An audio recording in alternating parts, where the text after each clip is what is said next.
Stéphane Corr avec nous. Bonjour Stéphane.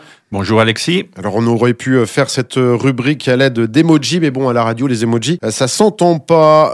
L'ère des emojis avec vous. Moi, de mon temps, on appelait ça des smileys. Fabrique-t-on des analphabètes avec l'utilisation de ces petits dessins? Alors c'est des fois l'argument qui est avancé, appauvrissement du langage, problème de communication, etc. Non, au contraire, c'est un enrichissement du langage parce que finalement, à travers l'emoji, si on parle de message, on peut donner une forme de représentation de la communication non verbale. C'est-à-dire que quand on est face à quelqu'un, on écoute et on entend, mais on observe aussi. Et la gestuelle de la personne, ce qu'on appelle cette communication non verbale, la communication du corps, quelque part, nous aide dans la compréhension des messages. Donc, sur des messages qui sont, eux, numériques, qui sont échangés à travers des applications, l'emoji va donner le ton du message et l'état d'esprit de la personne. Ce qui évitera déjà d'interpréter le message avec son propre état d'esprit et de mal l'interpréter. Et ça permettra de mieux comprendre et d'éviter justement des mauvaises interprétations qui pourraient amener à des conflits et autres. Non, l'emoji est vraiment une forme d'enrichissement du message qui a été reconnue par plusieurs linguistes aussi. Alors c'est pour ça que si je dis bonjour, emoji,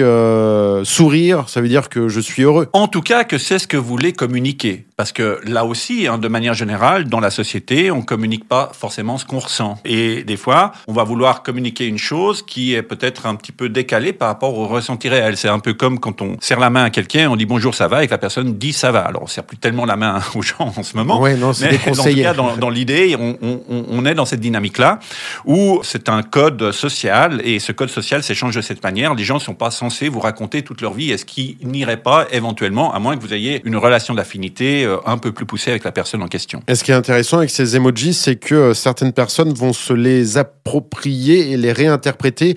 Bonjour, emoji pêche. Voilà, pêche, abricot, aubergine et tout un ensemble de fruits. Les fruits et légumes sont très bons pour la santé. Qui est goûteux ou pas.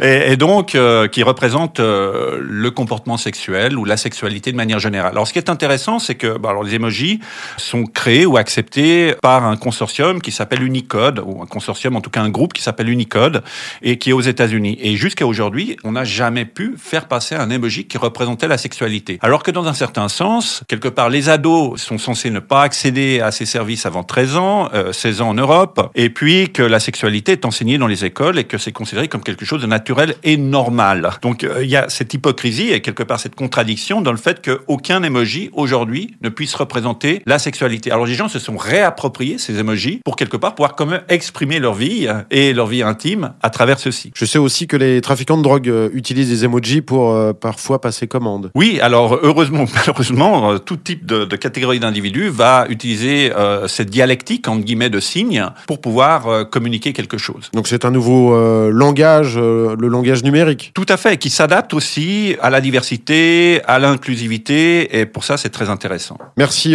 beaucoup Stéphane. Précisons qu'il existe bien sûr un emoji fondu, et ça, la Suisse peut être fière. Tout à fait, merci.